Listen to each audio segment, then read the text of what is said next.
దాదాపు దశాబ్ద కాలంగా మూతపడిన తార్నాక జంక్షన్ను ఎట్టకేలకు తెరుచుకుంది. ఇవాల్టి నుంచి మే 2వ తేదీ వరకు ఈ చౌరస్తాను ఓపెన్ చేసి ఉంచుతారు. ఈ మధ్యకాలంలో అక్కడ పరిస్థితులను అధ్యయనం చేసి ఆపై తుది నిర్ణయం తీసుకున్నట్లు city traffic chief Joel Davis ఇప్పటికే ప్రకటించారు. ఉస్మానియా యూనివర్సిటీ లాలాపేట వైపు నుంచి రాకపోకలు సాగించడానికి గతంలో ఈ జంక్షన్ వినియోగించేవాళ్ళు.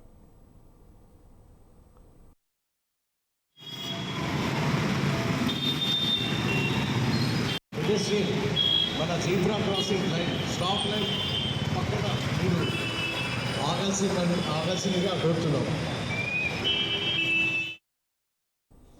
తార్నాక ఫ్లైఓవర్ నిర్మాణానికి ముందు హబ్సిగూడ మెట్టుగూడ వైపుల నుంచి రాకపోకలు సాగించడానికి ఈ జంక్షన్ ఉపకరించింది. 1990 నుంచి తార్నాక ఫ్లైఓవర్ అందుబాటులోకి వచ్చింది. అయితే తార్నాక చౌరస్తాను మాత్రం 2015 జూలై వరకు తెరిచే ఉంచారు.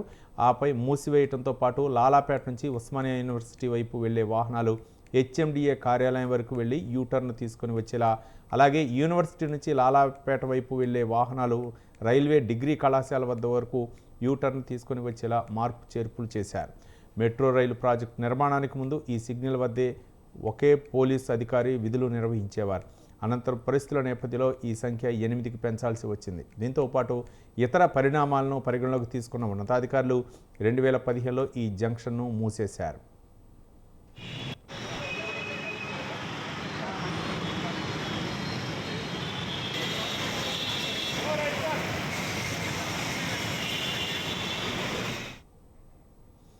ఇక ఈ చౌరస్తాను మళ్లీ తెరవాలంటూ కొన్నేళ్లుగా అనేక మంది ట్రాఫిక్ విభాగానికి విజ్ఞప్తులు చేస్తున్నారు. గతంలో మాదిరిగా ఇప్పుడు పరిస్థితులు లేవని, ట్రాఫిక్ జామ్స్ కావని చెప్తున్నారు. ఈ చౌరస్తా మూసివేయడంతో యూటర్న్ కోసం దాదాపు కిలోమీటర్ ముందు వెళ్లి తిరిగి రావాల్సి వస్తుందని విజ్ఞప్తి చేస్తున్నారు. యూటర్న్ కారణంగా ట్రాఫిక్ జామ్ జరుగుతుండటాన్ని ట్రాఫిక్ అధికారులు గుర్తించారు. దీంతో ఇవాళ నుంచి ఈ జంక్షన్ను ప్రయోగాత్మకంగా రీఓపెన్ చేయాలని నిర్ణయించారు. గతానికి భిన్నంగా రూట్ ఇస్తున్న నేపథ్యంలో దీనికి సంబంధించి ట్రాఫిక్ చీఫ్ జోయల్ డేవిస్ కొన్ని కీలక సూచనలు కూడా చేశారు.